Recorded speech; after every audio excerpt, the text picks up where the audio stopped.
정복자이며 태양신 인티의 대리인이자 잃어버린 도시 마추픽추까지 한 부족의 지도자가 세상을 뒤흔들고 약 100년간 장성할 거대한 제국을 건설했습니다. 그는 잉카 제국을 일으키며 산맥을 가로지르는 도르망을 통해 제국을 더욱 굳건히 다지기도 했죠. 오늘 이야기할 강력한 지도자 파차쿠티는 어떻게 지방 소왕국에 불과한 잉카 부족을 일으켜 잉카 제국까지 발전시켰을까요? 문명 세븐의 지도자 파차쿠티를 찾아 함께 떠나봅니다.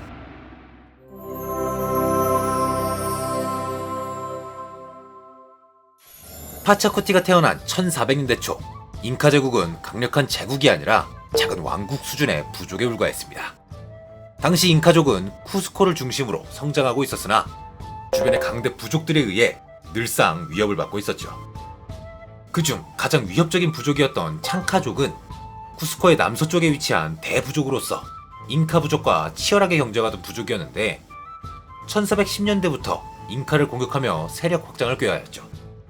이들은 매우 거칠고 전투적인 부족으로 잉카 최대의 위협 세력이었는데 1438년 때를 기다리던 창카족은 거대한 군대를 이끌고 마침내 잉카 부족을 침공, 잉카의 수도 쿠스코를 향해 진격하기 시작했습니다.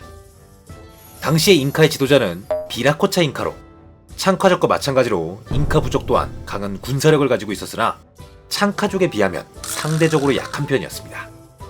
그래서인지 창카족이 대군을 끌고 쿠스코로 쳐들어온 상황에 비라코자의 선택은 바로 도망이었습니다.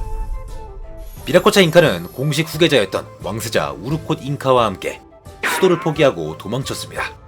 잉카족과 창카족의 역사상 가장 중요한 전쟁은 그렇게 끝이 나는가 하였으나 여기서 고개를 드는 인물이 있었으니 그가 훗날 파차쿠티로 불리는 인물인 쿠시 유판키였습니다. 왕이자 아버지가 도망친 상황에서 쿠시 유판키는 전쟁을 결심합니다. 도주한 아버지이자 왕을 뒤로한 채 쿠시 유판키는 병력을 모아 치열하게 전투했습니다. 도망가는 척하며 창카족을 방심하게 만들고 매복 공격을 통해 적들의 대형을 붕괴시켰죠. 쿠스코의 지형적 특성을 통해 게릴라 전술을 펼쳤고 전술은 제대로 먹혀들었습니다. 이윽고 쿠시 유판키는 창카족을 완전히 괴멸시켜버린 데 성공하는데 전쟁이 끝난 후 승리한 쿠시 유판키는 마침내 영웅으로 떠올랐죠. 물론 아버지와 왕세자들이 도망치는 것을 본 귀족들은 그들을 제치고 쿠시 유판키를 왕으로 추대했죠. 바로 이때 쿠시 유판키는 땅을 흔드는 자라는 칭호의 파차쿠티를 얻게 됩니다. 그리고 바로 이 시점부터 잉카 부족은 잉카 제국으로 변하게 됩니다. 파차쿠티는 단순한 잉카의 왕이 아니라 잉카 제국을 구축한 개혁자이기도 했는데 파차쿠티는 정복, 행정개혁, 사회구조 개편, 건축 및 도로망 확충 등의 다양한 업적을 세웠습니다. 먼저 군대를 체계적으로 조직하여 군사력을 강화시키고 전쟁에서 압도적인 우위를 확보했습니다. 지형을 활용하여 전투에서 승리하며 때때로 유능한 적의 장수를 흡수하기도 했죠. 또 전투뿐만 아니라 외교와 협상을 통해 평화적으로 동맹을 맺어 제국에 흡수하기도 했습니다. 자발적으로 합류하는 부족들은 높은 지위를 부여받거나 지역의 통치를 이어받으며 부족의 전통도 일정 부분 유지도 가능했죠. 이렇게 제국을 확장하면서 안정적으로 유지하기 위해 파차쿠티는 여러 제국의 시스템을 구축했는데요. 첫 번째로는 제국을 4개의 행정구역으로 분할하였습니다. 각 지역마다 아푸를 임명하여 지방을 다스리게 하였고 이 아푸들은 파차쿠티에게 직접 보고하는 체계를 정리하였죠.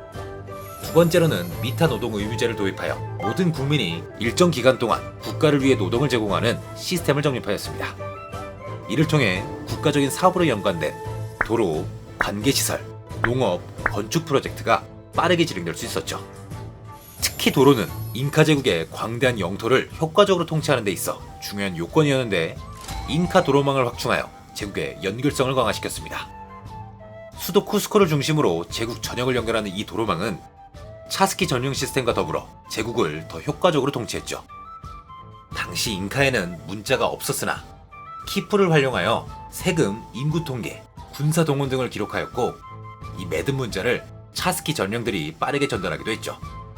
그리고 약 1450년경 잉카 문명은 7대 불가사의로도 불려지는 마추픽추를 건설하게 됩니다. 세계 7대 불가사의 중 하나인 마추픽추는 약 1450년경 잉카의 수도 쿠스코 인근에 건설된 대표적인 잉카 유적지입니다.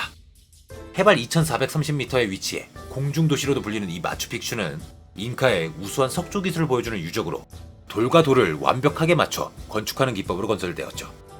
지진이 자주 발생하는 이 지역에서는 건축용 접착제 하나 없이 완벽하게 돌이 맞춰져 있어 수백 년 동안 무너지지 않고 현재까지 유지될 수 있기도 합니다. 파차쿠티는 잉카 제국의 농업 혁신을 주도했었는데 마찬가지로 마추픽추에도 적용이 되어 있습니다. 마추픽추는 폭우가 자주 내리는 지역이지만 물이 고이지 않도록 도로와 건물 곳곳에 배수로를 설치하고 이 빗물을 농사에 활용하기도 했죠. 안데네스 계단식 농경지를 구축하여 가파른 경사면에서도 농업이 가능하도록 하여 자급자족의 도시를 만들었죠. 이 공중도시라고도 불리는 마추픽추는 현재까지도 놀라울 정도의 보존 상태를 보여주고 있는데 수백 년 뒤인 1911년 미국의 탐험가이자 역사학자인 하이럼 빙엄이 전 세계에 마추픽추를 알렸을 때에도 잉카의 뛰어난 석조 건축 양식 때문인지 태양의 신전과 주요 사원들이 거의 원형을 유지하고 있었으며 심지어 이전에 말했던 수로 시스템은 여전히 작동 중이기도 했습니다. 문명 7에서 파차쿠티는 경제와 팽창주의 특화 지도자로 등장하는데요. 실제 역사 고증에 맞춰 산 지형에 인접해 건물을 지으면 식량 보너스를 받을 수 있으며 거친 지형에서 페널티를 받지 않는 특유의 유닛들을 활용하여 땅을 흔드는 자의 명성에 걸맞게 세계를 호령해 보시길 바랍니다.